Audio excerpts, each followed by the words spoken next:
തീവ്ര നിലപാടുകൾ സ്വീകരിക്കുന്ന സംഘടനയായ കാസയ്ക്കും മുസ്ലിം ലീഗ് ഭരിക്കുന്ന വഴിക്കടവ് പഞ്ചായത്തിനും ഒരു വക്കീൽ, അതും വാ തുറന്നാൽ വർഗീയത മാത്രം പറയുന്നതിന് കുപ്രസിദ്ധി നേടിയ വക്കീൽ കൃഷ്ണരാജ്.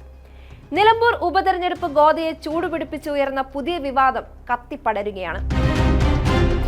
ഉപതെരഞ്ഞെടുപ്പ് നടക്കുന്ന നിലമ്പൂർ മണ്ഡലത്തിന്റെ ഭാഗമാണ് കൃഷ്ണരാജിനെ സ്റ്റാൻഡിംഗ് കോൺസിലാക്കി നിയമിച്ച വഴിക്കടവ് പഞ്ചായത്ത്.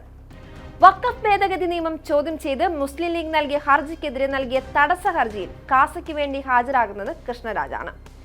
വഖഫ് നിയമം നടപ്പിലാക്കരുതെന്ന് വാദിക്കുന്ന ലീഗും നടപ്പിലാക്കണമെന്ന് വാദിക്കുന്ന കാസയും ഒരു വക്കീലിന്റെ പിന്നിൽ അണിനിരുന്നത് യാദൃശ്ചികമല്ലെന്നാണ് ഉയരുന്ന പ്രതികരണങ്ങൾ. താടിവെച്ച KSRTC ഡ്രൈവറുടെ ചിത്രം പങ്കുവെച്ച് മതപരമായി അധിക്ഷേപിച്ചയാളാണ് കൃഷ്ണരാജ്. സംഘപരിവാർ അനുകൂലിയായ കൃഷ്ണരാജ് നിരവധി വിദ്വേഷ പ്രചരണങ്ങൾ പിന്നെയും നടത്തിയിരുന്നു. വഴിക്കടവ് പഞ്ചായത്തിന്റെ സ്റ്റാൻഡിംഗ് കോൺസിലാക്കി കൃഷ്ണരാജിനെ നിയമിച്ചതിൽ പ്രതികരണവുമായി ലീഗും രംഗത്തെത്തിയിരുന്നു. അഡ്വക്കേറ്റ് കൃഷ്ണരാജിനെ സ്ഥാനത്ത് നിന്നും മാറ്റുമെന്നാണ് യൂത്ത് ലീഗ് നേതാവ് TP അഷ്റഫ് അലി പ്രതികരിച്ചത്. വഴിക്കടവ് പഞ്ചായത്ത് സെക്രട്ടറി സന്തോഷിന്റെ ഇടപെടലാണ് സ്റ്റാൻഡിംഗ് കോൺസിലായി കൃഷ്ണരാജിനെ തീരുമാനിക്കാൻ കാരണമെന്നും പിന്നിൽ CPIM ഗൂഢാലോചനയാണെന്നും TP അഷ്റഫ് അലി പറഞ്ഞു. ജില്ലാ പഞ്ചായത്ത് അംഗവും നിലമ്പൂരിൽ CPM സ്ഥാനാർത്ഥിയായി പരിഗണിച്ചിരുന്ന ഷെറോണ റോയിയുടെ ഭർത്താവുമാണ് സന്തോഷ് എന്ന പ്രതികരണത്തിലൂടെ രാഷ്ട്രീയ ആരോപണം CPIMനെതിരെ തിരിച്ചുവിടാനും ലീഗ് ശ്രമിച്ചു.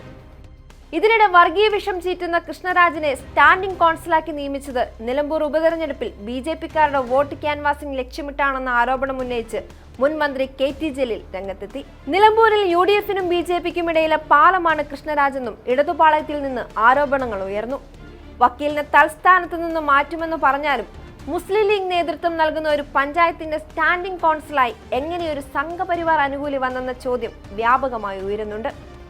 നിയമനം പഞ്ചായത്ത് സെക്രട്ടറിയുടെ തലയിലിട്ട് കൈകഴുകാൻ ലീഗ് ശ്രമിച്ചാലും ഭരണസമിതി അറിയാതെ എങ്ങനെ വഴിക്കടവ് പഞ്ചായത്തിന്റെ സ്റ്റാൻഡിംഗ് കോൺസിലായി കൃഷ്ണരാജ് കയറിക്കൂടിയെന്ന ചോദ്യത്തിനും പ്രസക്തിയുണ്ട്.